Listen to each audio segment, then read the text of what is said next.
Please please उसे तुम्हें जागते हुए मत देखने देना।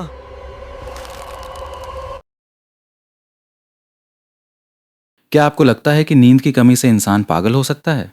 मैं पहले इस बात पर यकीन नहीं करता था, लेकिन अब करता हूँ।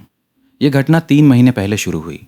एक पुरानी इमारत की चौथी मंजिल का वो साधारण सा फ्लैट, सस्ती जगह और पतली दीवारें, और एक खौफनाक सच जिसने उस फ्लैट के हर किराएदार की जिंदगी तबाह कर दी। मंगलवार की वो रात मुझे आज भी याद है। मेरी आंख अचानक खुली, जैसे किसी ने अंधेरे में मेरे कान के पास कुछ कहा हो। कमरे में सिर्फ डिजिटल घड़ी की नीली रोशनी थी। समय था ठीक 3:17। मैं कुछ समझ पाता तभी एक आवाज आई, एक हल्की दस्तक। खट खट खट।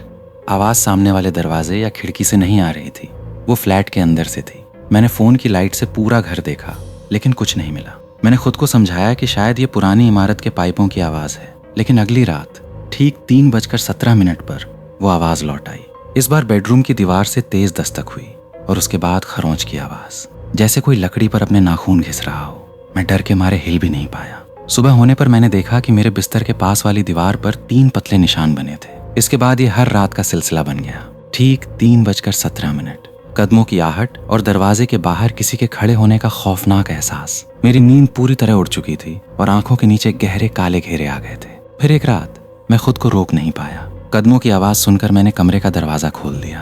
बाहर कोई नहीं था, लेकिन बाथरूम की लाइट जल रही थी। मैं धीरे धीरे आगे बढ़ा। अंदर से सांस लेने की भारी और गीली आवाज आ रही थी, जैसे कोई पानी के भीतर सांस लेने के लिए तड़प रहा हो।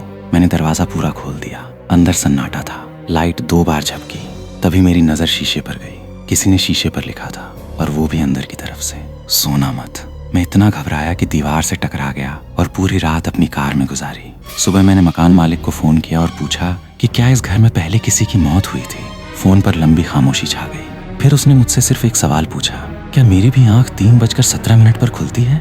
मकान मालिक ने बताया कि मुझसे पहले जो आदमी वहां रहता था, उसने भी गायब होने से पहले यही सवाल पूछा था। वो सिर्फ 2 महीने टिक पाया। पड़ोसियों को रात में उसके चीखने की आवाजें आती थीं, और फिर एक दिन वो गायब हो गया। बिना किसी सुराग के पुलिस को भी कुछ नहीं मिला। उसी शाम मैंने वो मनहूस फ्लैट छोड़ दिया और शहर के दूसरे कोने में एक मोटल में कमरा ले लिया।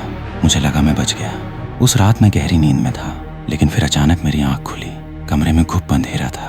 मुझे वक्त देखने की जरूरत नहीं थी। 3:17 और तभी आवाज आई, खट खट खट। इस बार दीवार से नहीं, मेरे बिस्तर के ठीक नीचे से। मेरे शरीर का खून जम गया।